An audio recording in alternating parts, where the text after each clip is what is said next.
ദൈവനാമത്തിന് മഹത്വം ഉണ്ടായിരിക്കട്ടെ.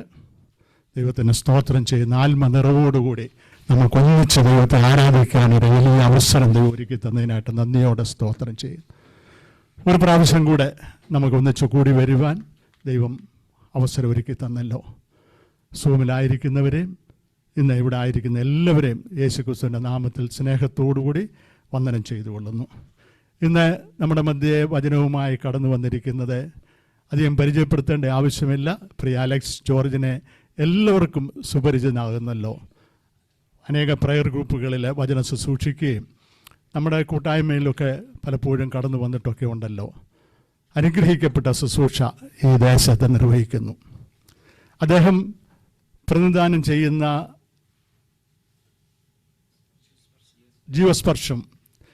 ജീവസ്പർശത്തിൻ്റെ ഒരു ഫൗണ്ടർ മെമ്പറാകുന്നു.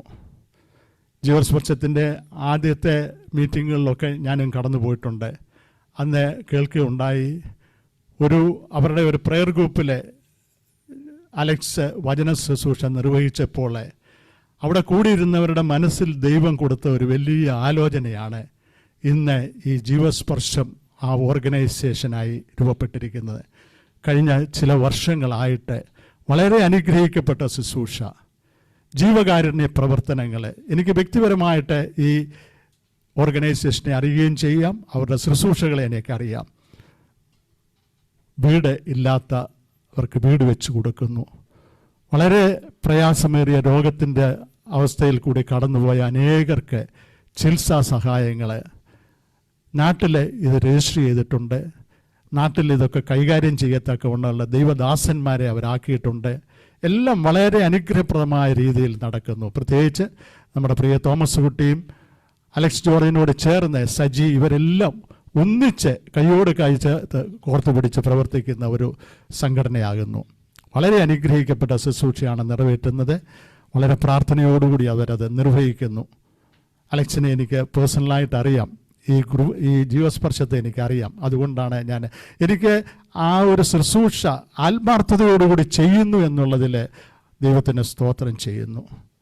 ഇന്ന് നമ്മളെ വചന ശുശ്രൂഷയ്ക്കായി കടന്നു വരണമെന്ന് പറഞ്ഞപ്പോൾ വളരെ സന്തോഷത്തോടുകൂടി അത് സ്വീകരിച്ചു.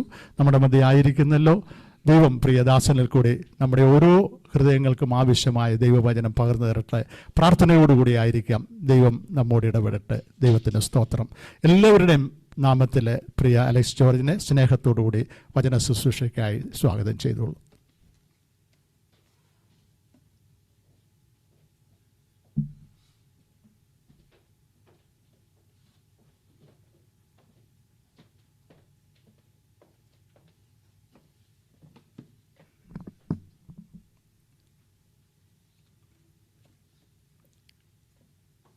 ദൈവത്തിൻ്റെ അതിപരിശുദ്ധ നാമം വാഴ്ത്തപ്പെടുമാറാകട്ടെ. അനുഗ്രഹിക്കപ്പെട്ട ഈ കൂട്ടായ്മയിൽ കർത്താവിൻ്റെ എളിയ സാക്ഷിയായി നിൽക്കുവാൻ സ്വർഗം അവിടുന്ന് ഇടയാക്കുന്ന വലിയ കൃപയ്ക്കായി ഞാൻ ദൈവത്തെ സ്തുതിക്കുന്നു. ഇതിനായി അവസരം ഒരുക്കി തന്ന ബഹുമാനപ്പെട്ട ബേബി കുട്ടിച്ചായനോടും MJ തോമസ് അങ്കിളിനോടും രാജൻ അങ്കിളിനോടും എല്ലാവരോടുമുള്ള നന്ദി, തോമസ് കുട്ടിച്ചായൻ, എല്ലാവരോടുമുള്ള നന്ദി ദൈവനാമത്തിൽ ഞാൻ അറിയിക്കട്ടെ. കരാമ പ്രയർ ഗ്രൂപ്പിലൊക്കെ ആയിരിക്കുമ്പോൾ ട്രിനിറ്റിയിൽ ഞാൻ പല പ്രാവശ്യം കടന്നു വന്ന് ദൈവവചനം പ്രഘോഷിച്ചിട്ടുണ്ട്. വീണ്ടും ഒരു അവസരം കൂടെ തന്നതിനായി ഞാൻ ദൈവത്തെ സ്തുതിക്കുന്നു. ഫ്രൈഡേ ഫാസ്റ്റിംഗ് പ്രെയർ ഏറ്റവും അനുഗ്രഹിക്കപ്പെട്ട ഒരു കൂട്ടായ്മയാണ്. കണ്ണുനീരോട് നാം പ്രാർത്ഥിക്കുമ്പോൾ നമ്മുടെ പ്രാർത്ഥന കേട്ട് മറുപടി നൽകുന്ന ഒരു വലിയ ദൈവമുണ്ട്.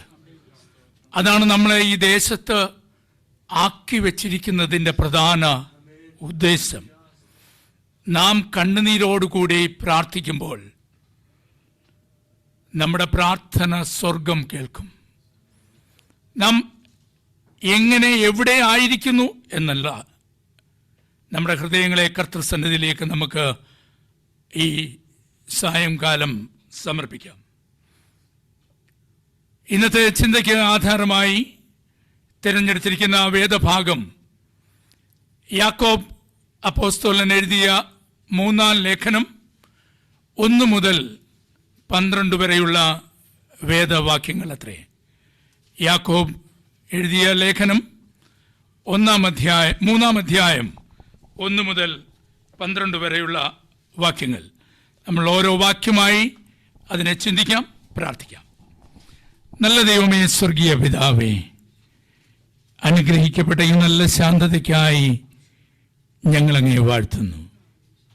കർത്താവെ, ഞങ്ങളെ ഉള്ളതുപോലെ അങ്ങയുടെ കരങ്ങളിൽ ഏൽപ്പിക്കുന്നു. ഞങ്ങളുടെ ഉള്ളങ്ങളെ അറിയുന്ന തമ്പുരാനെ, ഞങ്ങളുടെ ഹൃദയത്തോട് ഈ രാത്രി ഇടപെടണമേ. കടന്നു വന്നതുപോലെയല്ല, സമാധാനത്തോട് സന്തോഷത്തോട് ഞങ്ങളെ മടക്കി അയക്കണമേ. അശുദ്ധിയുള്ള അടിയൻ്റെ അധരത്തെ അവിടുന്ന് കഴുകണമേ. കുറവുകൾ വരാതെ അവിടുന്ന് പരിഹരിക്കണം. ഞങ്ങളുടെ എല്ലാവരുടെയും ഒരുമിച്ചുള്ള പ്രാർത്ഥന അങ്ങയുടെ നാമമഹത്വത്തിനായി മാത്രം തീരട്ടെ.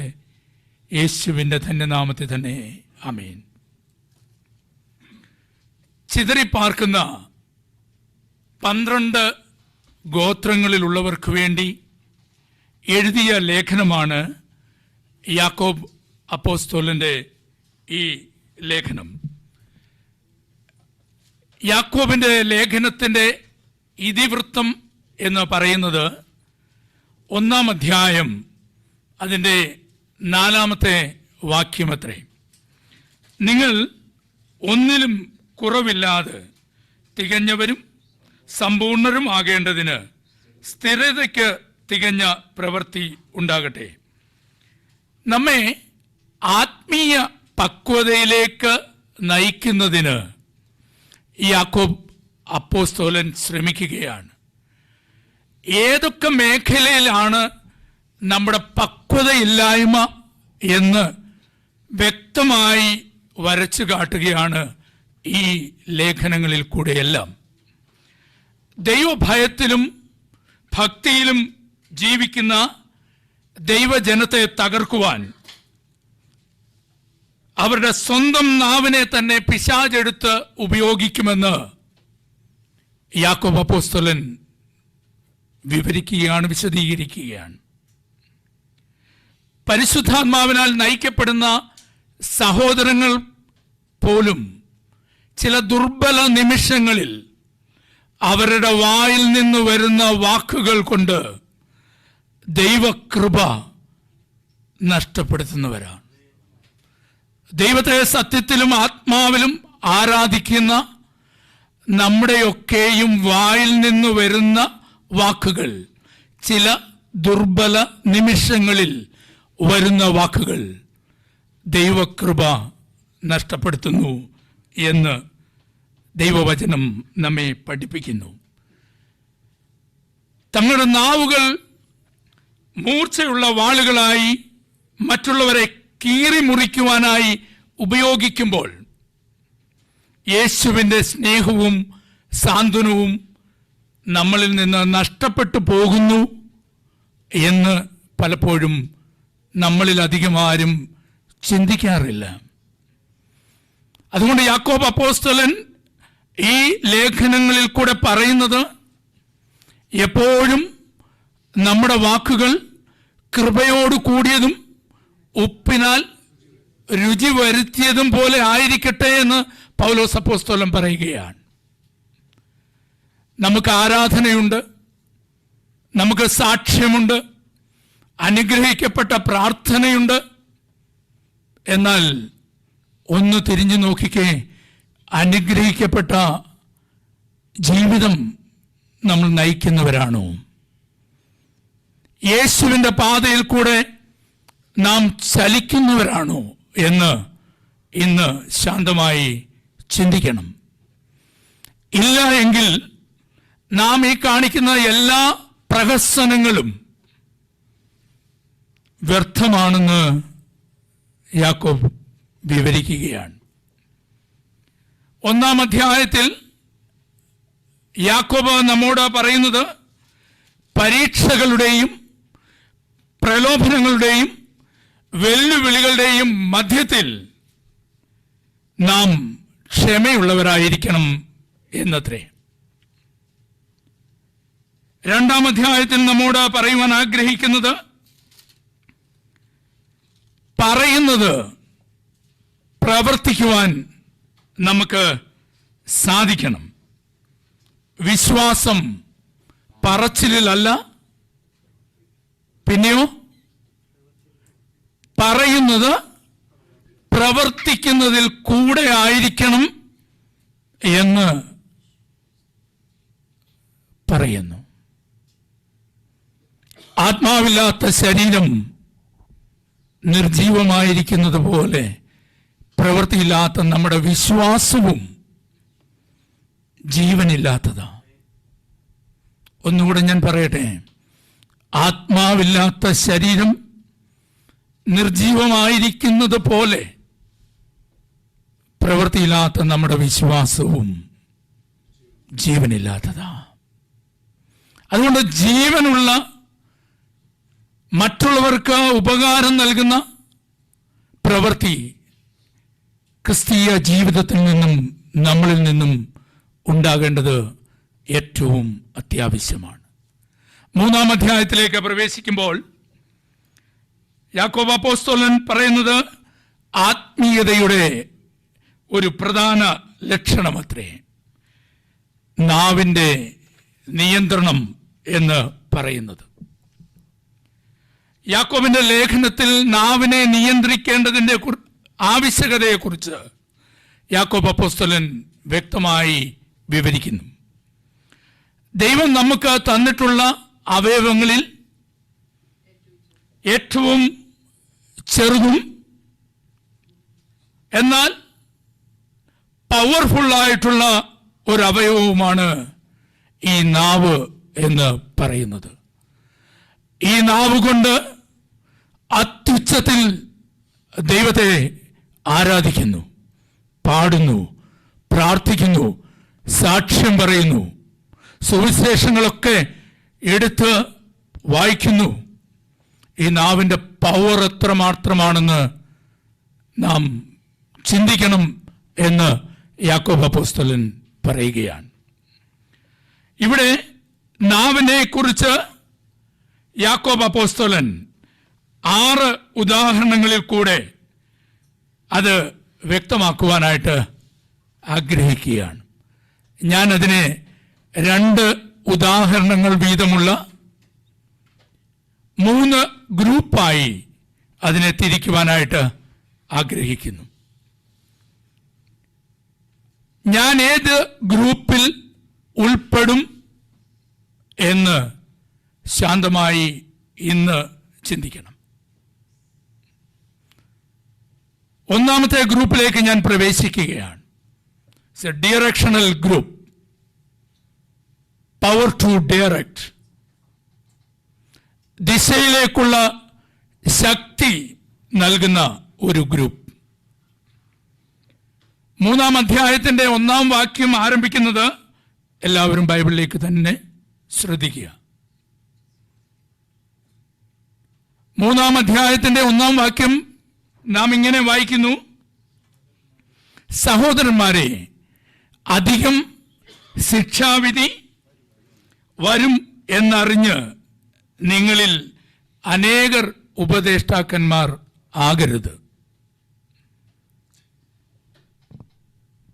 അവിടെ ഒരുപക്ഷെ നേതൃസ്ഥാനങ്ങളിലേക്ക് വരുവാൻ ആഗ്രഹിക്കുന്നവർ അനേകരായിരിക്കാം. ആ വ്യഗ്രത അവിടെ കൂടുതലായിരിക്കാം. അവിടെ എന്ന് മാത്രമല്ല, ഇവിടെയും കുറവൊന്നുമല്ല. നമ്മുടെ ആത്മീയ ഗോളത്തിലും നേതൃത്വ സ്ഥാനങ്ങളിലേക്ക് വരുവാനായിട്ട്, സ്റ്റേജിലേക്ക് കയറാനായിട്ട്, മൈക്കൊക്കെ കിട്ടാനായിട്ട് വ്യഗ്രത കാട്ടുന്നവർ അനേകരാണ്. അതുകൊണ്ട് യാക്കോബ് അപ്പോസ്തലൻ പറയുകയാണ്, നിങ്ങൾ ആഗ്രഹിക്കുന്നത്, നിങ്ങൾ ചിന്തിക്കുന്നത് എന്താണെന്ന് നിങ്ങൾക്കറിയുമോ? നിങ്ങളുടെ പ്രവൃത്തി നല്ലതായില്ല എങ്കിൽ ഈ സ്റ്റേജിലോട്ടൊക്കെ കയറുമ്പോൾ, പ്രസംഗിക്കാനൊക്കെ കയറുമ്പോൾ, ഉപദേശിക്കാനൊക്കെ കയറുമ്പോൾ ഇതധികം ശിക്ഷാവിധി വരുത്തും എന്ന് വ്യക്തമായി പറയുകയാണ്. പ്രസംഗിക്കുവാനും ഉപദേശിക്കുവാനും പോകുന്നവർ അവരെന്താ ചെയ്യുന്നത്? അവരുടെ നാവുകൊണ്ട് പ്രവർത്തിക്കുക, വാക്കുകൾ പറയുകയാണ്. അപ്പോൾ ഏറ്റവും കൂടുതൽ ഉപയോഗിക്കുന്നത് നാവാണ്.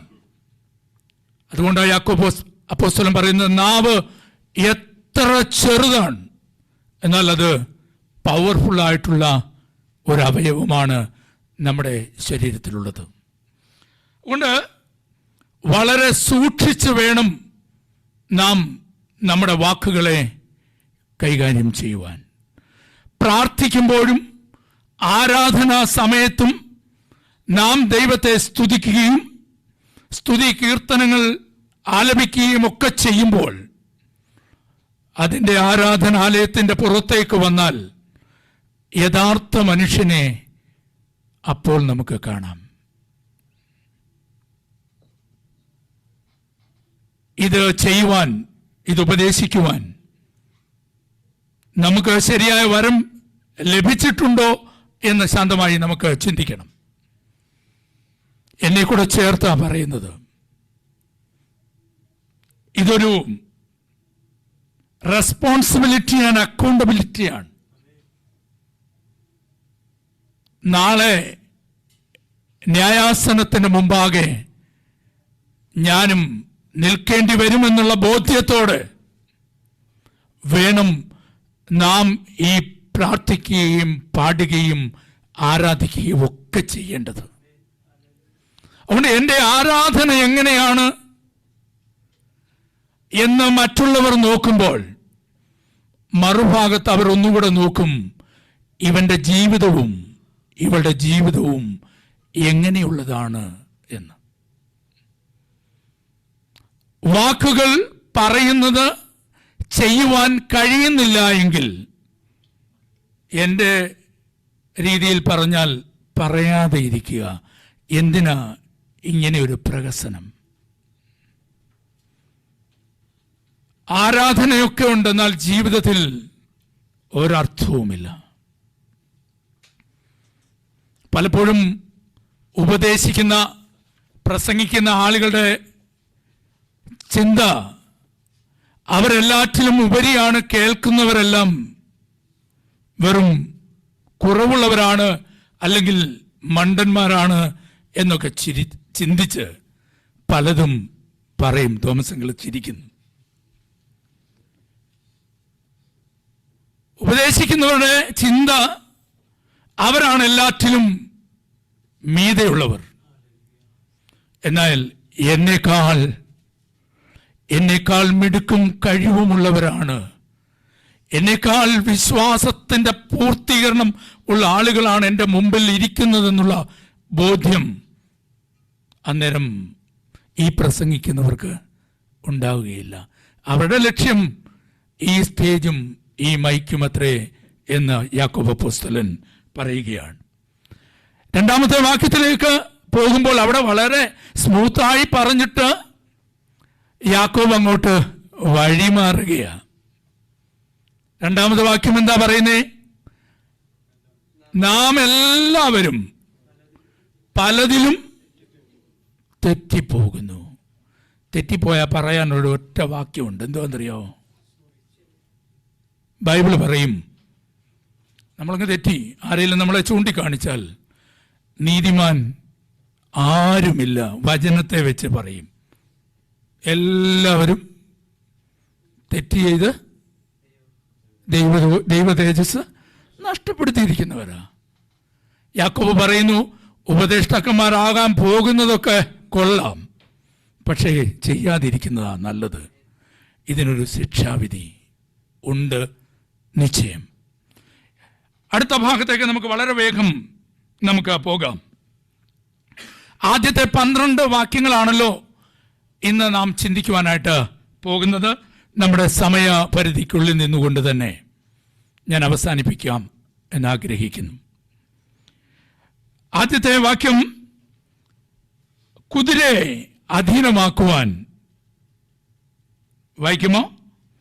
കുതിരയെ അധീനമാക്കുവാൻ വായിൽ കടിഞ്ഞാണിട്ട് അതിൻ്റെ ശരീരം മുഴുവനും തിരിക്കുന്നു.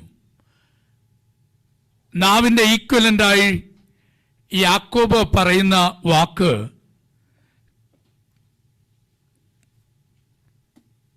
കടിഞ്ഞാൺ എന്ന വാക്ക. കടിഞ്ഞാൺ.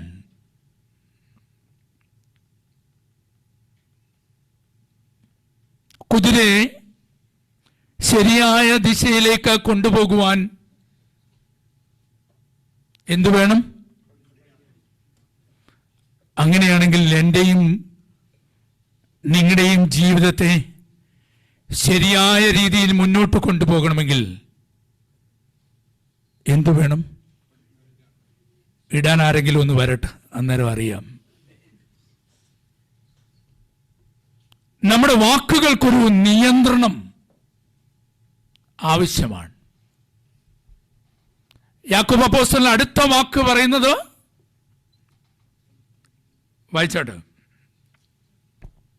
കപ്പൽ എത്ര വലിയതും ആയാലും കൊടുങ്കാറ്റടിച്ച് ഓടുന്നതായാലും അമരക്കാരൻ ഏറ്റവും ചെറിയ ചുക്കാൻ കൊണ്ട് തനിക്ക് ബോധിച്ച ദിക്കിലേക്ക് തിരിക്കുന്നു. അമരക്കാരൻ ഏറ്റവും ചെറിയ ചുക്കാൻ കൊണ്ട് അവൻ ഇഷ്ടമുള്ള ദിക്കിലേക്ക് അതിനെ തിരിക്കുന്നു. സങ്കീർത്തനക്കാരൻ പറയുകയാണ്, നമ്മുടെ നാവ് കൊണ്ട് പാപം ചെയ്യാതിരിപ്പാൻ ഞാൻ എൻ്റെ വഴികളെ സൂക്ഷിക്കുമെന്നും ദുഷ്ടൻ എൻ്റെ മുമ്പിൽ ഇരിക്കുമ്പോൾ എൻ്റെ വായ കടിഞ്ഞാണിട്ട് കാക്കുമെന്ന് സങ്കീർത്തനക്കാരൻ പറയുകയാണ്. അതിൻ്റെ 141 അധ്യായത്തിന്റെ 3 വാക്യം നാം വായിക്കുമ്പോൾ ദാവീദ് പറയുകയാണ്, യഹോവേ എൻ്റെ വായ്ക്ക് ഒരു കാവൽ നിർത്തി എൻ്റെ അധരദ്വാരം കാക്കണമേ. ഇതിൻ്റെയൊക്കെ അർത്ഥം നമ്മൾ പറയുന്ന വാക്കുകൾ മറ്റുള്ളവന് രുചി വരുത്തുന്നത് ആയിരിക്കണം. നാവിൻ്റെ ഈക്വലൻ്റായി യാക്കോബ് പറയുന്നത് ചുക്കാൻ. ഒന്നാമതായി കടിഞ്ഞാൺ, രണ്ടാമത്തെ ഉദാഹരണം ചുക്കാൻ. സമൂഹത്തിൻ്റെ മധ്യത്തിൽ ഉന്നത നിലയിൽ പ്രവർത്തിക്കുന്നവരാകട്ടെ, ജീവിതയാത്രയിൽ തകർന്നു പോകുന്ന അനുഭവങ്ങളിൽ കൂടെ സഞ്ചരിക്കുന്നവരാകട്ടെ, എത്ര വലിയ കൊടുങ്കാറ്റടിച്ചെൻ്റെ ജീവിതം തകർന്നു പോയിക്കൊണ്ടിരിക്കുന്ന അനുഭവത്തിൽ കൂടെ പോകുന്നവരായിക്കൊള്ളട്ടെ, നിന്നെ എന്നെ ശരിയായ ദിശയിലേക്ക് നയിക്കുവാൻ ഇതുപോലൊരു കടിഞ്ഞാണും ചുക്കാനും ആവശ്യമാണ്. ഇത് രണ്ടും കൂടെ ചേർത്ത് നമുക്കൊരു ഗ്രൂപ്പായി നാം കണ്ടല്ലോ. വലിയ കൊടുങ്കാറ്റടിച്ച് കപ്പൽ ആടി ഉലയുമ്പോഴും അമരക്കാരൻ ഒരു ചെറിയ ചുക്കാൻ കൊണ്ട് അതിനെ നിയന്ത്രിക്കുന്നത് പോലെ നമ്മുടെ ക്രിസ്തീയ ജീവിതത്തെ, നമ്മുടെ വാക്കുകളെ നിയന്ത്രിക്കുവാൻ നമുക്ക് സാധിക്കണം. ഏതെങ്കിലും കാരണവശാൽ നമുക്കതിന് സാധിക്കുന്നില്ല എങ്കിൽ നമ്മുടെ ജീവിതത്തിൻ്റെ കടിഞ്ഞാണും ഈ ജീവിതത്തിൻ്റെ ചുക്കാനും തമ്പുരാന്റെ കരങ്ങളിലേക്ക് കൊടുക്കണം. എന്നെ കൊണ്ടത് നിയന്ത്രിക്കുവാൻ കഴിയുന്നില്ല എങ്കിൽ എൻ്റെ ജീവിതത്തെ തന്നെ കർത്താവിൻ്റെ കരങ്ങളിലേക്ക് സമർപ്പിക്കണം. നീ എങ്ങനെ പ്രാർത്ഥിച്ചു, എങ്ങനെ പ്രസംഗിച്ചു, എങ്ങനെ പാടി എന്നുള്ളതിലല്ല, നമ്മുടെ ജീവിതത്തെ ഉള്ളതുപോലെ കാണുന്ന ഒരു തമ്പുരാനുണ്ട്. ഒന്നും നിന്റെ നാവിൽ നിന്ന് പുറത്തു വരണ്ട. നിന്റെ ഹൃദയത്തിലെ നിരൂപണങ്ങളെ നിന്നറിയുന്ന ഒരു തമ്പുരാനുണ്ട്. അതുകൊണ്ട് നമ്മുടെ വാക്കുകൾ കൊണ്ടുള്ള പ്രയോജനം ഒന്നുകിൽ മറ്റുള്ളവനെ നമുക്ക് കെട്ടിപ്പടുക്കാം, അവനെ ദൈവസന്നിധിയിലേക്ക് കൊണ്ടുവരുവാനായിട്ട് സാധിക്കും, നല്ല ദിശയിലേക്ക് നയിക്കുവാനായിട്ട് കഴിയും. അല്ല എങ്കിൽ അവനെ നശിപ്പിക്കാൻ നമുക്ക് നമ്മുടെ വാക്കുകൾ കൊണ്ട് ഇടയാകും. നാക്കിൻ്റെ കാര്യത്തിലായാലും അച്ചായൻ പറഞ്ഞതുപോലെ വാക്കിൻ്റെ കാര്യത്തിലായാലും പ്രവൃത്തിയുടെ കാര്യത്തിലായാലും നമുക്ക് നോക്കുവാൻ, നമുക്ക് മാതൃക കാണിക്കുവാൻ മാതൃകയായുള്ള ഒരാളേ ഉള്ളൂ, അത് യേശു കർത്താവ് മാത്രമാണ്. മറ്റുള്ളവർ സംസാരിക്കുന്നത് പോലെ എനിക്ക് സംസാരിക്കണമെന്ന് ചിന്തിക്കരുത്. ഞാൻ പ്രസംഗിക്കുന്നത് പോലെ അല്ലെങ്കിൽ മറ്റുള്ളവർ പ്രസംഗിക്കുന്നത് പോലെ ഞാൻ പ്രസംഗിക്കണം എന്ന് ചിന്തിക്കരുത്. എൻ്റെ കർത്താവിൻ്റെ ലാവണ്യ വാക്കുകൾ മാത്രം മതി എൻ്റെ ജീവിതത്തിന്.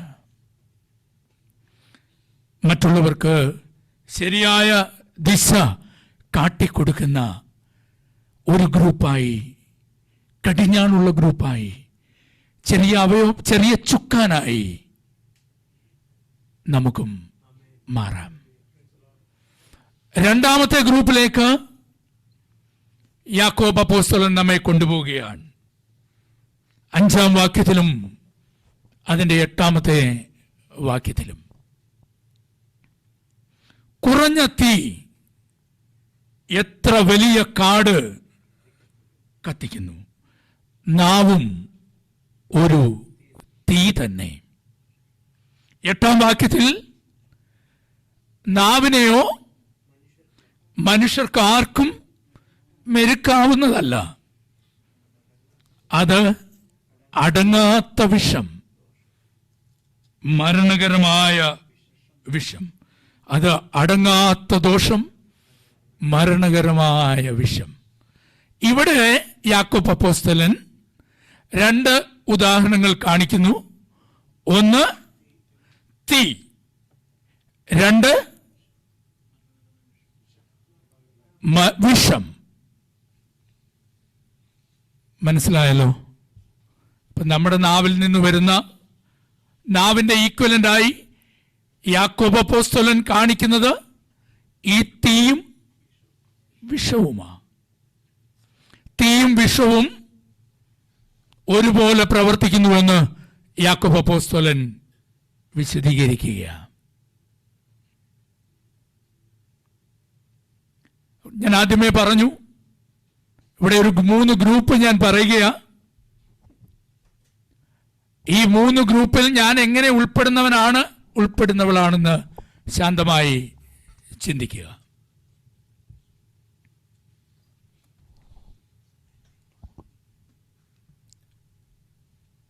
തീയുടെ സ്വഭാവം അറിയാമോ? ആരും തീ കണ്ടിട്ടില്ലല്ലോ, പിന്നെ ഇപ്പം സ്വഭാവം എങ്ങനെ അറിയാം? തീയുടെ സ്വഭാവം എങ്ങനെയാ? ഒന്ന് പറയുന്നു ആളിക്കത്തും, 2 എങ്ങനെ നശിപ്പിക്കുമെന്നാ പറയുന്നേ? തീ എങ്ങനെയായിരിക്കും നശിപ്പിക്കുന്നേ? കാടൊക്കെ ആണെങ്കിൽ അതിനെ എന്ത് തീ നമ്മളെങ്ങനെ നശിപ്പിക്കും നമുക്കറിയത്തില്ല. ഏതായാലും ക്രിസ്തീയ ജീവിതത്തിന് ഒരു ഫ്യൂണറലിനൊക്കെ പോകുമ്പോൾ അങ്ങനെ ഒരു പരിപാടി ഇല്ലല്ലോ, ഇല്ലേ? എന്തോ അതിന് പറയുന്ന പേര്? ദഹിപ്പിക്കുക. ദഹിപ്പിക്കുന്ന സ്വഭാവമാണ് ഈ നാവിനുള്ളത്. യാക്കോബ് പറയുന്നത് വളരെ വിശദമായി കേൾക്കുക, പഠിക്കുക. ഈ തീ ദഹിപ്പിക്കുന്ന സ്വഭാവമുള്ളത്. ഇനി ഞാനതിനെ, നമ്മൾ എന്തിനെ കുറിച്ചാണ് സംസാരിക്കുന്നത്? നാവിനെ കുറിച്ച്. അങ്ങനെയാണ് ഈ നാവ് മറ്റുള്ളവനെ, നമ്മളിൽ ആരും ഇല്ലാത്തതിനാൽ ദൈവത്തെ ഞാൻ സ്തുതിക്കുന്നു. നാവ് കൊണ്ട് ദഹിപ്പിക്കുന്ന സ്വഭാവം ചിലരുടെയൊക്കെ ഇടയിലുണ്ട്. രണ്ടാമത് പറഞ്ഞത് വിഷം, മരണകരമായ വിഷം. ചില വിഷം പെട്ടെന്ന് തകർത്ത് കളയും, ചിലത് അറിയാമല്ലോ, നമുക്ക് സാമൂഹിക മാധ്യമങ്ങളിൽ കൂടെ ഒക്കെ വന്നതാ. നാളുകൾ കൊണ്ട് കൊടുത്ത് കൊടുത്ത് കൊടുത്ത് കൊടുത്ത് അവസാനം എവിടെത്തി? മരണത്തിലേക്കെത്തി. അതാണ് യാക്കോബ് അപ്പോസ്തലൻ പറയുന്നത് മരണകരമായ വിഷം. നമ്മുടെ മധ്യത്തിൽ പതുക്കെ പതുക്കെ നശിപ്പിക്കുന്ന വാക്കുകൾ നമ്മൾ കണ്ടിട്ട് പോലും ഉണ്ടാവില്ല, നമുക്കൊരു എക്സ്പീരിയൻസും ഉണ്ടാവില്ല, അത് സത്യവുമായിരിക്കില്ല. എന്നാൽ എവിടുന്നോ ആരോ പറഞ്ഞു കേട്ടു, അത് പതുക്കെ പതുക്കെ പതുക്കെ പതുക്കെ എത്തേണ്ട ആളിൻ്റെ ചെവിയിലെത്തപ്പെടുമ്പോൾ അവൻ്റെ ഹൃദയം, അവളുടെ ഹൃദയം നീറിപ്പുകയും അവൾ തകർന്നുകൊണ്ടിരിക്കും, അവൻ തകർന്നുകൊണ്ടിരിക്കും. അങ്ങനെയുള്ള വാക്കുകളാണോ എൻ്റെയും നിങ്ങളുടെയും ഉള്ളിൽ നിന്ന് പുറപ്പെടുന്നത്? യാക്കോബ് അപ്പോസ്തലൻ പറയുകയാണ്, തീ, മരണകരമായ വിഷം.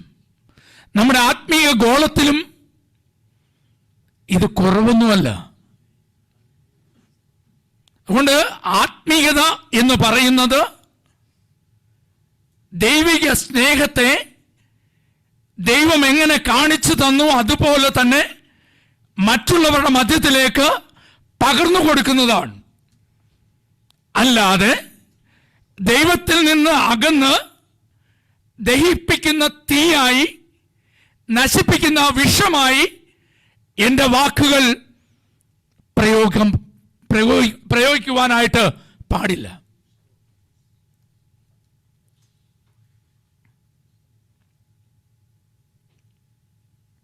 മരണകരമായ വിഷം നിറഞ്ഞ വാക്കുകൾ.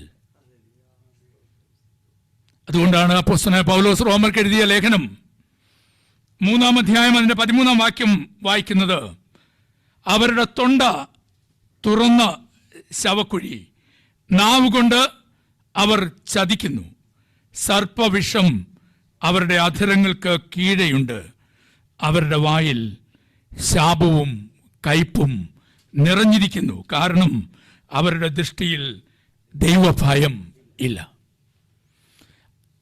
വളരെ ക്ലിയറാ. ഇങ്ങനെയുള്ള വാക്കുകൾ എൻ്റെ വായിൽ നിന്ന് പുറപ്പെടണമെങ്കിൽ, നമ്മുടെ വായിൽ നിന്ന് പുറപ്പെടണമെങ്കിൽ നമ്മുടെ ഉള്ളിൽ ദൈവഭയം ഇല്ല. ക്ലിയർ. അപ്പൊ ഇനിയും ശ്രദ്ധിക്കാമല്ലോ. പ്രാർത്ഥിച്ചിട്ട് പുറത്തോട്ട് പോയി സംസാരിക്കുമ്പോൾ മറ്റുള്ളവന് കൃപ ലഭിക്കേണ്ടതല്ലാത്ത ചില വാക്കുകൾ പറയുന്നുണ്ടെങ്കിൽ അവൻ്റെ മനസ്സിൽ ആദ്യം വരുന്നത് ഇത് ചുമ്മാതെ പടക്കവാ, പ്രകടനമാ. അവനുള്ളിൽ ദൈവമില്ല. ദൈവത്തെ കണ്ടവരൊന്ന് കൈപൊക്കിയേ. ആത്മാർത്ഥമായി മുഖാമുഖം കണ്ടവർ. അനുഭവത്തിൽ കൂടെ അല്ല ഞാൻ പറഞ്ഞത്. എന്നാൽ ഒരു കാര്യമുണ്ട്, ഇവിടെ ഇരിക്കുന്ന എല്ലാവരും ദൈവത്തെ രുചിച്ചറിഞ്ഞവരാ. Praise the Lord. യഹോവ നല്ലവനാണെന്ന് രുചിച്ചറിഞ്ഞിട്ടുള്ളവരാ. എന്നാൽ മുഖാമുഖം ഞാൻ കണ്ടിട്ടുണ്ടോ? ഞാൻ കണ്ടിട്ടില്ല. എന്നാൽ തളർന്നു പോകേണ്ട സാഹചര്യങ്ങളിൽ എൻ്റെ കരം പിടിച്ച് ഉയർത്തിയ ഒരു ദൈവമുണ്ട്. അത് ഞാൻ അനുഭവിച്ച് അറിഞ്ഞതാ. പ്രിയ സഹോദരൻ സങ്കീർത്തന ധ്യാനം പറഞ്ഞപ്പോൾ ദൈവത്തെ ആത്മാർത്ഥമായും എൻ്റെ ചെറുപ്രായം മുതൽ നാം സ്വീകരിച്ചിട്ടുള്ളവർ. അതുകൊണ്ടാണ് നമ്മളൊക്കെ ഇന്ന് ഇവിടെ ആയിരിക്കുന്നത്. രണ്ടാമത്തെ ഗ്രൂപ്പ് എന്ത് ഗ്രൂപ്പായിരുന്നു? എന്ത് ഗ്രൂപ്പായിരുന്നു? വിട്ടുപോയി. ഡിസ്ട്രക്ഷൻ ഗ്രൂപ്പ്, ഡിസ്ട്രോയ് ചെയ്യുന്ന ഗ്രൂപ്പായിരുന്നു, നശിപ്പിക്കുന്ന ഗ്രൂപ്പ്. നമുക്ക് മൂന്നാമത്തെ ഗ്രൂപ്പിലേക്ക് ഒന്നുകൂടെ ചെല്ലാം. നാവലിൻ്റെ ഈക്വലൻ്റ് ആയിട്ട് അവിടെ പറയുന്നത് 5ഉം 6ഉം ഉദാഹരണങ്ങൾ യാക്കോബ് പറയുന്നത് 11ൻ്റെയും 12 വാക്യങ്ങളാണ്. ഉറവിൻ്റെ ഒരേ ദ്വാരത്തിൽ നിന്ന് മധുരവും കയ്പുമുള്ള വെള്ളവും പുറപ്പെടുമോ? 12 വാക്യം, സഹോദരന്മാരെ, അത്തിവൃക്ഷം ഒലിവ് പഴവും മുന്തിരിവള്ളി അത്തിപ്പഴവും കായ്ക്കുമോ? നാവിൻ്റെ ഈക്വലൻ്റായി യാക്കോബ് പറയുന്ന 2 ഉദാഹരണങ്ങൾ 4 ആദ്യം നാം കേട്ടു. എന്തൊക്കെയായിരുന്നു?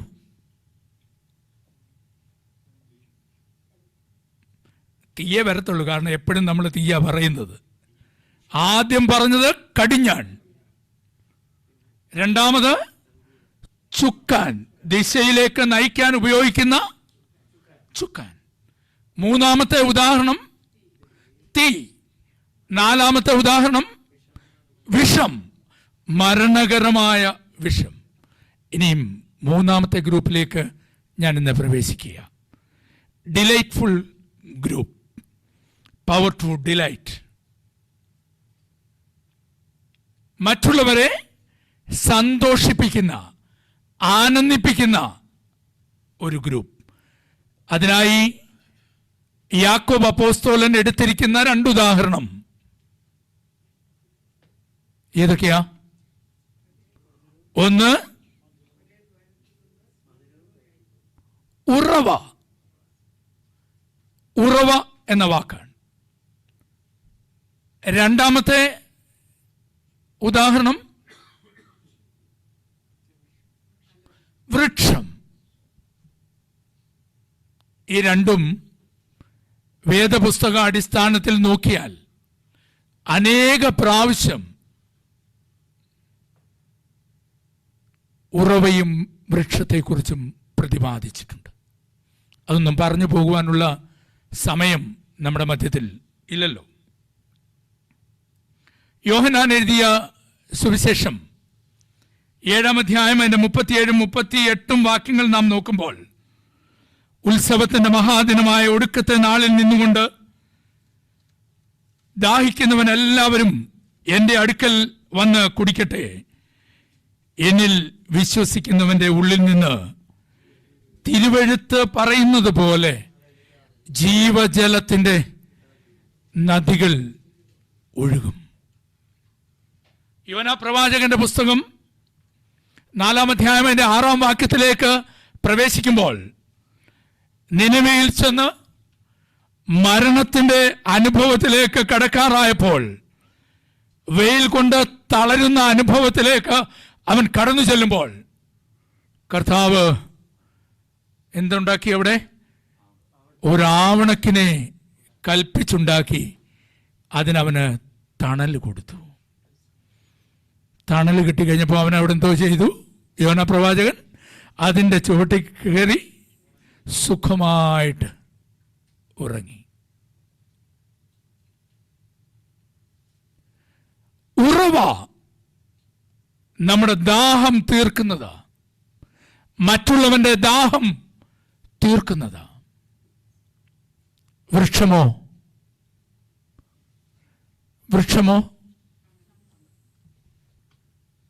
തണൽ നൽകുന്നതാണ്, ഫലവും പുറപ്പെടുവിക്കുന്നതാണ്. ഞാനിങ്ങനെ ചിന്തിക്കും, മറ്റുള്ളവന് തണൽ കൊടുക്കണമെങ്കിൽ ആ വൃക്ഷമായി ഞാനും നിങ്ങളും മാറണം. ചിന്തിച്ചേ, യോന നിനവേൽ കിടക്കുമ്പോൾ കർത്താവ് ആവണക്കുണ്ടാക്കി അവൻ്റെ തലയ്ക്ക് മീതെ തണലാക്കി വെച്ചുവെങ്കിൽ, പിറ്റേ ദിവസം ഒരു പുഴുവിനെ വിട്ട് ഈ ആവണക്കിൻ്റെ ഇല കുത്തിക്കളഞ്ഞു. തണൽ കിട്ടിയ സുഖമാ, പോയാലോ വിഷമമാണ്. ഇന്ന് നമ്മൾ തണൽ അനുഭവിക്കുന്നത് എന്തുകൊണ്ടാണെന്നറിയാമോ? കാൽവറി ക്രൂശിന്മേൽ അവസാനത്തുള്ള രക്തം വരെയും എനിക്ക് വേണ്ടി ഒഴുക്കി തന്ന എനിക്കൊരു തണലായി, കൃപയുടെ തണലിൽ നിൽക്കുവാൻ സർവശക്തൻ അവന്റെ രക്തം ഒഴുക്കി തന്നതുകൊണ്ട് മാത്രമാ. അയ്യോ, ഞാൻ പാപിയായ ഒരു മനുഷ്യൻ. അതുകൊണ്ട് എൻ്റെ നാവിൽ നിന്ന് എപ്പോഴും എന്തു വേണം? മറ്റുള്ളവനെ അവന്റെ ദാഹം തീർക്കുന്ന ഉറവയായി, മറ്റുള്ളവന് തണൽ നൽകുന്ന, ഫലം പുറപ്പെടുവിക്കുന്ന വൃക്ഷമായി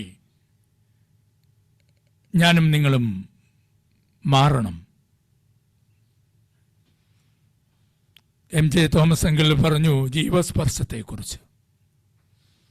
ഇതിലുള്ള അനേകർ അതിനെ സപ്പോർട്ട് ചെയ്യുന്നവരാ.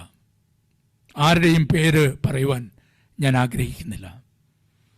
ശാന്തമായ ഒരു സേവനം, ശാന്തമായിട്ടുള്ളൊരു ശുശ്രൂഷ, ലക്ഷ്യം ഒന്ന് മാത്രം. എന്താന്ന് പറയാമോ?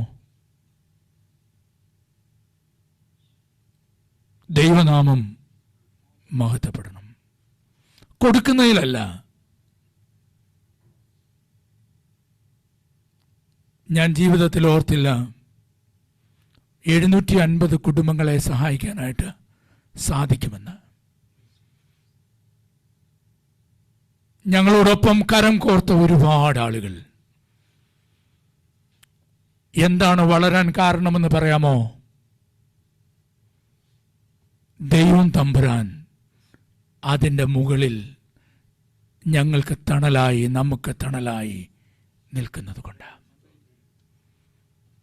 അതുകൊണ്ട് അനേകർ ആ ശുശ്രൂഷയ്ക്ക് ഒരു പ്രതിഫലവും വാങ്ങാതെ ചെയ്യുന്നവർ, അനേകർ കരങ്ങൾ തുറന്ന് നൽകുന്നത്,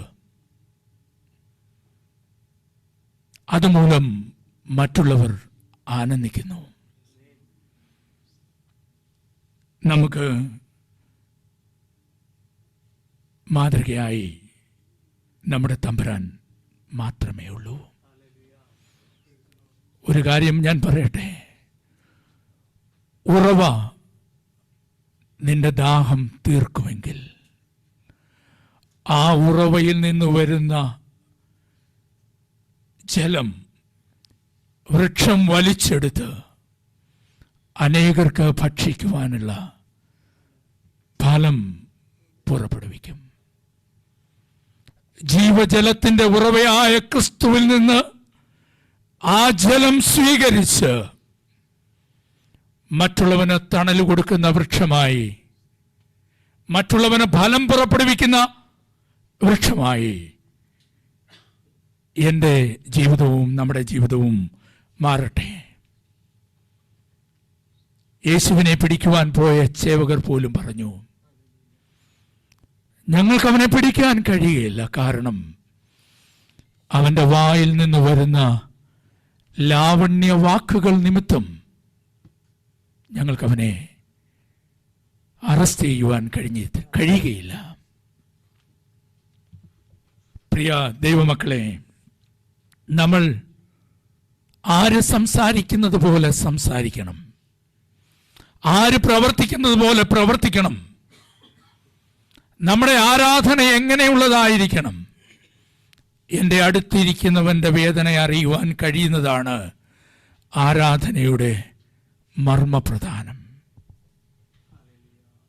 എനിക്ക് നിങ്ങളോട് പറയുവാനുള്ളത്, 2013 ജനുവരി മാസം 14-ാം തീയതി ഒരാഹ്വാനം ഞാൻ അൽമക്തം ബി പ്രയർ ഗ്രൂപ്പിൽ കൊടുത്തപ്പോൾ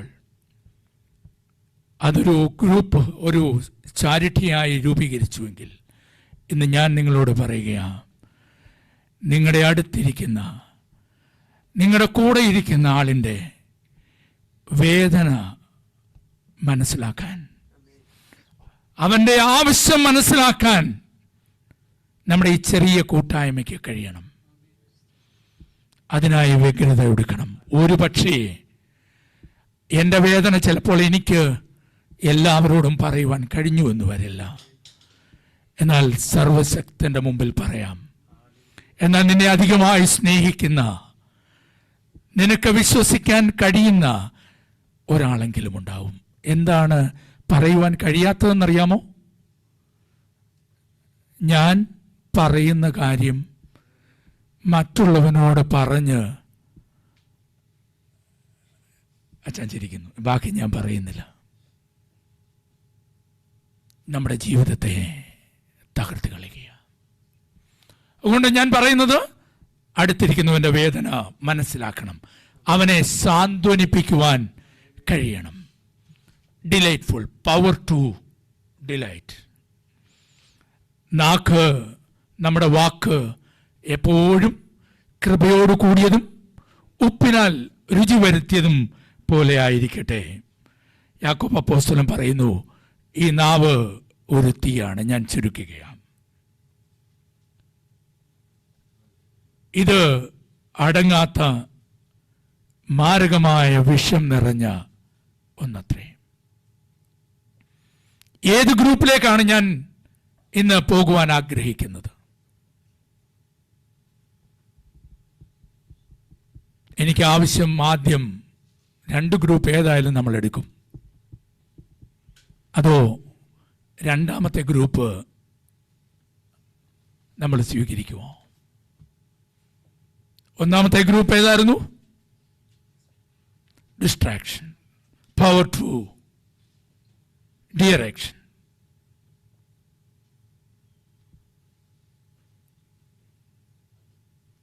മറ്റുള്ളവരെ നല്ല ദിശയിലേക്ക് നയിക്കുവാൻ ഇന്നലെ വരെ ഞാൻ സംസാരിച്ച രീതിയിൽ ഞാൻ ഇനി സംസാരിക്കുകയില്ല. ഇന്നു മുതൽ എൻ്റെ നാവ് തമ്പുരാനു വേണ്ടി മാത്രമുള്ള ഒരു directional group, power to direct.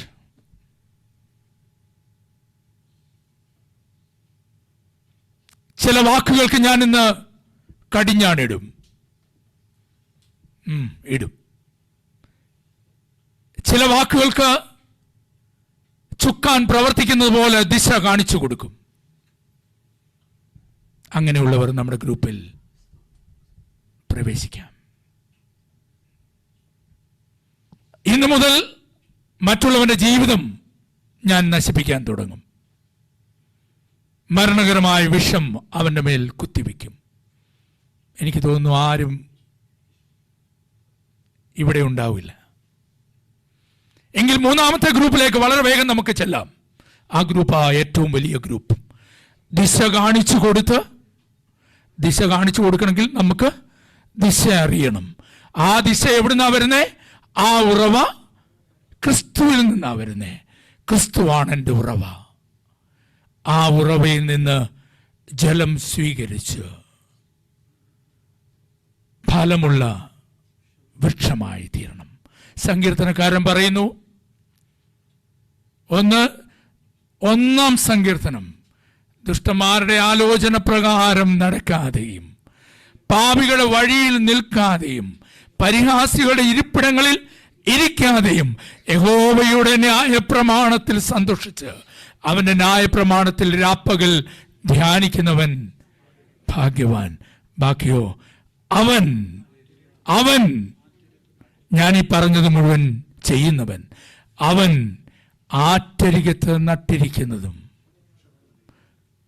തക്ക കാലത്ത് ഫലം കായ്ക്കുന്നതും ഇലവാടാത്തതുമായ വൃക്ഷം പോലെ ഇരിക്കും. ഇവിടെ ഇരിക്കുന്നവർ എല്ലാവരും, ഈ സൂമിൽ കൂടെ കേൾക്കുന്നവരെല്ലാവരും അങ്ങനെയുള്ള ജീവിതം നയിക്കുന്നവരാകട്ടെ എന്ന് നമുക്ക് ഒരുമിച്ച് പ്രാർത്ഥിക്കാം. എനിക്ക് അനുവദിച്ച സമയം തീരുകയാണ്. 3 ഗ്രൂപ്പിൽ കൂടെ പോയി. ഡയറക്ഷണൽ ഗ്രൂപ്പ്, ഡിസ്ട്രക്ഷൻ ഗ്രൂപ്പ്, അവസാനം എന്താ? Delightful group. നല്ലത് തിരഞ്ഞെടുക്കാം. സർവശക്തനായ ദൈവം തമ്പുരാൻ നമ്മെ എല്ലാവരെയും ഈ വചനങ്ങളാൽ അനുഗ്രഹിക്കട്ടെ എന്ന് പ്രാർത്ഥിക്കുന്നു. ഇതിനായി അവസരമൊരുക്കി തന്ന ബേബി കുട്ടിച്ചായനോടും എം ജെ തോമസ് അങ്കിളിനോടും രാജൻ അങ്കിളിനോടും തോമസ് കുട്ടിച്ചായനോടും സജി ബ്രദറിനോടും ഇവിടെ ആയിരിക്കുന്ന എല്ലാവരുടെയും ഉള്ള നന്ദി ദൈവനാമത്തിൽ അറിയിച്ചുകൊണ്ട് ഞാൻ എൻ്റെ വാക്കുകൾ ചുരുക്കുന്നു.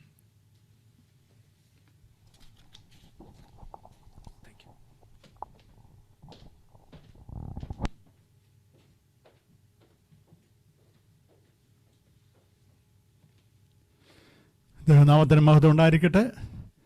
വളരെ അനുഗ്രഹിക്കപ്പെട്ട ദൂത് ദൈവം പ്രിയ ദാസനിൽ കൂടി ദൈവത്തിന് നമ്മളോട് അറിയിച്ചു. നമ്മളോട് അറിയിക്കുവാനുള്ളത് അറിയിച്ചു. ആഹ്വാനം ചെയ്തിട്ടുണ്ടല്ലോ. തീരുമാനമെടുക്കുക. നമ്മുടെ ജീവിതത്തിൽ വീഴ്ചകൾ വന്നു പോയിട്ടുണ്ട്. നാവിനെ വിരൂപിച്ച സാഹചര്യങ്ങൾ, മറ്റുള്ളവരെ കരുതേണ്ടതുപോലെ കരുതാതെ പോയിട്ടുള്ള അവസരങ്ങൾ ഒത്തിരിയുണ്ട്. പറഞ്ഞ ദൈവവചനത്തിൻ്റെ മുൻപിൽ നമ്മളെ തന്നെ പരിശോധിച്ച് നോക്കുമ്പോൾ ഒത്തിരി കുറവുകളുണ്ട്. കർത്താവേ, ഒത്തിരി സംഭവിച്ചു പോയിട്ടുണ്ട്, ക്ഷമിക്കണമേ എന്ന് പറയുക. എന്നാൽ ഇന്ന് ദൈവാത്മാവ് ഒരാഹ്വാനം തന്നിട്ടുണ്ട്. നമ്മുടെ കുറവുകളെ തിരിച്ചറിഞ്ഞ് അതിനെ ക്രമപ്പെടുത്തി നമുക്ക് മുന്നോട്ട് ജീവിക്കുവാനായിട്ടുള്ള തീരുമാനമെടുക്കുവാനുള്ള നല്ല അവസരങ്ങളാണ്. ഓരോരുത്തരും അവരെ തന്നെ ശോധന ചെയ്യുക. ദൈവവചനത്തിൻ്റെ വെളിച്ചത്തിൽ മുന്നോട്ടുള്ള ജീവിതം, നമ്മളെന്ത് കുറവുകളുള്ളവരാണെങ്കിലും എന്തെല്ലാം ബലഹീനത ഉണ്ടെങ്കിലും നമുക്ക് വേണ്ടി കാൽവറി ക്രൂശിൽ തൻ്റെ സ്വന്തം ജീവനെ നൽകി തന്ന കർത്താവ് നമ്മൾ ആത്മാർത്ഥമായി ഏറ്റുപറഞ്ഞാൽ, സമ്മതിച്ചാൽ അത് നമ്മളെ ക്ഷമിച്ച് നമ്മളെ യഥാസ്ഥാനപ്പെടുത്തും. യഥാസ്ഥാനപ്പെടുത്തുക എന്ന് പറഞ്ഞാൽ ഒട്ടും കളങ്കം വെച്ചല്ല, പൂർണ്ണമായി നമ്മളിൽ നിന്ന് മാറ്റി നമ്മളെ യഥാസ്ഥാനപ്പെടുത്തും. ആ ഒരു നല്ല കർത്താവുണ്ട് നമുക്ക്. അത് നമുക്ക് വലിയ അനുഗ്രഹമാണ്. വീണ്ടും വീണ്ടും തെറ്റ് ചെയ്യണമെന്നുള്ളതല്ല, പക്ഷെങ്കിൽ തിരിച്ചറിഞ്ഞ് മനസ്സിലാക്കി ദൈവസന്നിധിയിൽ ഏറ്റുപറയാൽ ദൈവം നമ്മളെ തീർച്ചയായിട്ടും യഥാസ്ഥാനപ്പെടുത്തും. ഇന്ന് അനുഗ്രഹിക്കപ്പെട്ട വചനം നൽകി തന്ന പ്രിയ അലക്സ് ആത്മനിറവോടുകൂടി ദൈവകൃപയോടുകൂടി ആ വചനം നമുക്ക് പകർന്നു തന്നല്ലോ. ദൈവം അനുഗ്രഹിക്കട്ടെ. തുടർന്നുള്ള പ്രിയ കർത്തദാസൻ്റെ ശുശ്രൂഷകളെല്ലാം അനുഗ്രഹപ്രദമായി തീരുവാൻ ദൈവം ഇടയാക്കി തീർക്കട്ടെ. ജീവസ്പർശത്തെ പ്രത്യേകം ഓർത്ത് പ്രാർത്ഥിക്കാം. ഇപ്പം പ്രിയ പൗലോച്ചന് ക്ലോസിംഗ് പ്രയർ ചെയ്യും.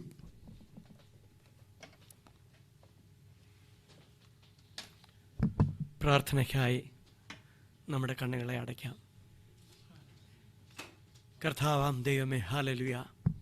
നീ ദാനമായി തന്ന മനോഹരമായ ഈ നല്ല സന്ധ്യയോടടുത്ത സമയത്തിനായി സ്തോത്രം. യേശുവേ, നീ വാസ്തവമായി ഹല്ലേലൂയ ഇന്ന് ഞങ്ങളോട് സംസാരിച്ചു എന്ന് ഞങ്ങൾ വിശ്വസിക്കുന്നപ്പാ. ഈ ഹാളിലും സൂമിലുമായി ഹല്ലേലൂയ ഭവനങ്ങളിലിരുന്ന് കർത്താവേ, ഇന്ന് കേട്ട വചനത്തെ ഞങ്ങൾ വീണ്ടും വീണ്ടും ധ്യാനിക്കുകയാണപ്പാ. ഇവിടെ നിന്ന് വെളിയിലേക്ക് പോകുമ്പോൾ ഹല്ലേലൂയ ഞങ്ങൾ എങ്ങനെ ആയിത്തീരണമെന്ന് നീ ഞങ്ങളോട് സംസാരിച്ചല്ലോ. നിൻ്റെ മകനിലൂടെ ഹല്ലേലൂയ അത് ഓരോ ഹൃദയങ്ങളിലേക്കും കടന്നു ചെന്നതിനായി സ്തോത്രം. കർത്താവെ, പലപ്പോഴും ഞങ്ങളുടെ നാവ് തീയായും വിഷമായും മാറിയിട്ടുണ്ട്. എന്നാൽ എൻ്റെ യേശുവേ ഹല്ലേലൂയ അതിനെ ഒന്ന് കടിഞ്ഞാണിടുവാൻ ഹല്ലേലൂയ അതിനൊരു ദിശ നൽകുവാൻ തക്കോണം ഇന്നത്തെ വചന കേൾവി ഞങ്ങളുടെ ജീവിതത്തിൽ ഒരു അത്ഭുതമായി തീർന്നതിനായി നന്ദിയോടെ സ്തോത്രം ചെയ്യുന്ന കർത്താവേ, ഞങ്ങളുടെ നാവിൽ നിന്ന് വരുന്ന ഉറവകൾ ഹല്ലേലൂയ ഫലം കായ്ക്കുന്ന വിഷയമായി തീരുവാൻ തക്കോണം, അനേകർക്കത് ഫലപ്രദമായി തീരുവാൻ തക്കോണം, ഒരു ജീവിതക്രമം രൂപീകരിക്കപ്പെടുവാൻ തക്കോണം ഈ പകൽക്കാലം നിന്റെ മകനെ അതിനെടുത്ത് ഉപയോഗിച്ചതിനായി നന്ദിയോടെ സ്തോത്രപ്പാ. ഞങ്ങളോട് തന്നെ ഹല്ലേലൂയ ഒന്ന് സംസാരിക്കുവാൻ, ഞങ്ങളോട് തന്നെ ഒന്ന് ചോദിക്കുവാൻ, നാം എവിടെ എങ്ങനെ ഹല്ലേലൂയ എന്ന് ചോദിക്കുവാൻ തക്കോണം ഒരനുഭവം കൂടി, ഒരു രാത്രി കൂടി, ഒരു സന്ധ്യ കൂടി നീ ഞങ്ങൾക്ക് നിന്റെ മകനിലൂടെ പ്രദാനം ചെയ്തതിനായി സ്തോത്രം. നീ ഞങ്ങളോട് സംസാരിക്കുകയായിരുന്നു കർത്താവേ, നന്ദിയോടെ സ്തോത്രം. ഈ പകൽക്കാലത്തിൽ ഹല്ലേലൂയ ഞങ്ങൾക്കൊന്നുകൂടെ തിരിഞ്ഞ് ചിന്തിക്കുവാൻ തക്കോണം ഞങ്ങളുടെ ജീവിതത്തിൽ തന്ന അനുഭവങ്ങൾക്കായി സ്തോത്രം. പ്രത്യേകിച്ച് കർത്താവേ, വചനം പറഞ്ഞ ദാസനായ സ്തോത്രം. നിന്റെ മകൻ്റെ പ്രവൃത്തികൾക്കെല്ലാം ഹല്ലേലൂയ നിന്റെ സാന്നിധ്യം, നിന്റെ കൃപയും കരുതലും ഉള്ളതിനായി സ്തോത്രം. അനുഗ്രഹിച്ചാട്ട് കർത്താവേ. ഇന്ന് കടന്നു വന്ന ഓരോ വ്യക്തി ജീവിതങ്ങളെയും നിന്റെ കരങ്ങളിലേക്ക് തരുന്ന കർത്താവേ. തീരുമാനമെടുത്തവർക്കായി സ്തോത്രം, തീരുമാനത്തിലേക്ക് നടന്നെടുക്കുന്നവർക്കായി സ്തോത്രം, ഭവനത്തിലിരുന്ന് തീരുമാനിച്ചവർക്കായി സ്തോത്രം. ഹല്ലേലൂയ, ഒരു പുതിയ ജീവൻ, ഹല്ലേലൂയ, ഒരു പുതിയ ജീവൻ, ഹല്ലേലൂയ, ഒരു പുതിയ കൃപ ഞങ്ങളിലേക്ക് കർത്താവെ ഒഴുകുന്നതിനായി സ്തോത്രം. നീ അങ്ങനെ തന്ന അനുഭവങ്ങൾക്കായി സ്തോത്രം കർത്താവെ. ഒരിക്കൽ കൂടി താഴ്ത്തി ഞങ്ങളെ ഏവരെയും നിന്റെ കരങ്ങളിലേക്ക് തരുന്നു. ഇപ്പോൾ ഞങ്ങൾ പിരിയട്ടെ കർത്താവെ. പിരിയാത്ത നിന്റെ സാന്നിധ്യം, ആ കാൽവരി രക്തം, ഹല്ലേലൂയ, ഞങ്ങളെ മുദ്രയിട്ട് പറഞ്ഞയച്ചാട്ട് ഞങ്ങളുടെ ഹല്ലേലൂയ ഭവനങ്ങളിൽ നിന്റെ സാന്നിധ്യം കൊണ്ട് നിറച്ചാട്ട് എല്ലാ അടികൾക്ക് വേണ്ടി കുരിശിൽ മരിച്ച് ഉയർത്തെഴുന്ന യേശു ക്രിസ്തുവിന്റെ നാമത്തിൽ തന്നെ. സ്വർഗ്ഗസ്വനായ ഞങ്ങളുടെ പിതാവേ, നിന്റെ നാമം പരിശുദ്ധമാക്കപ്പെടണമേ, നിന്റെ രാജ്യം വരണമേ, നിന്റെ ഇഷ്ട സ്വർഗ്ഗത്തിലെ പോലെ ഭൂമിയിലും ആകണമേ. ഞങ്ങൾക്ക് ആവശ്യമുള്ള ആഹാരം തരണം. ഞങ്ങളുടെ കടക്കാരോട് ഞങ്ങൾ ക്ഷമിച്ചിരിക്കുന്ന പോലെ ഞങ്ങളുടെ കടങ്ങളും ദോഷങ്ങളും ഞങ്ങളോട് ക്ഷമിക്കണമേ. ഞങ്ങളെ പരീക്ഷയിലേക്ക് പ്രവേശിപ്പിക്കാതെ ഞങ്ങളെ ദുഷ്ടനിൽ നിന്ന് രക്ഷിച്ചുകൊള്ളണമേ. എന്തുകൊണ്ടെന്ന് ആ രാജ്യവും ശക്തിയും മഹത്വവും എന്നേക്കും നിനക്കുള്ളതാകുന്നു. ആമേൻ. നമ്മുടെ കർത്താവായ യേശു ക്രിസ്തുവിൻ്റെ കൃപയും പിതാവായ ദൈവത്തിൻ്റെ സ്നേഹവും ആശ്വസിപ്പിക്കുന്ന പരിശുദ്ധ ആത്മാവിൻ്റെ സഹവാസവും കൂട്ടായ്മയും, പ്രിയമുള്ളവരെ, നമ്മളെ കേൾപ്പിച്ച വചനം നമ്മുടെ ജീവിതത്തെ ശോധന ചെയ്ത് നമ്മുടെ ജീവിതത്തിൻ്റെ അനുഭവമായി തീരുന്നതിനോടുകൂടിയും വചനം ശുശ്രൂഷിച്ച കർത്തദാസനോടും ദാസൻ്റെ ശുശ്രൂഷകളോടും ഇന്ന് ഇവിടെ കടന്നു വന്ന എല്ലാവരുടെയും സൂമിലായിരിക്കുന്നവരോടും നമ്മൾ അവിടുത്തെ സന്നിധിയിൽ സമർപ്പിച്ച എല്ലാ പ്രാർത്ഥനാ വിഷയങ്ങളോടുകൂടിയും ഇന്നും എന്നേക്കും എപ്പോഴും ഉണ്ടായിരിക്കുമാറാകട്ടെ. ആമേൻ. നമ്മുടെ കർത്താവായ യേശു ക്രിസ്തു മുഖാന്തരം ഇന്നും ചെയ്യുന്ന ദൈവത്തിന് സ്തോത്രം കരേറ്റാം. Hallelujah, hallelujah, hallelujah. ആമേൻ. കർത്താവായ യേശുവേ, വേഗം വരണമേ.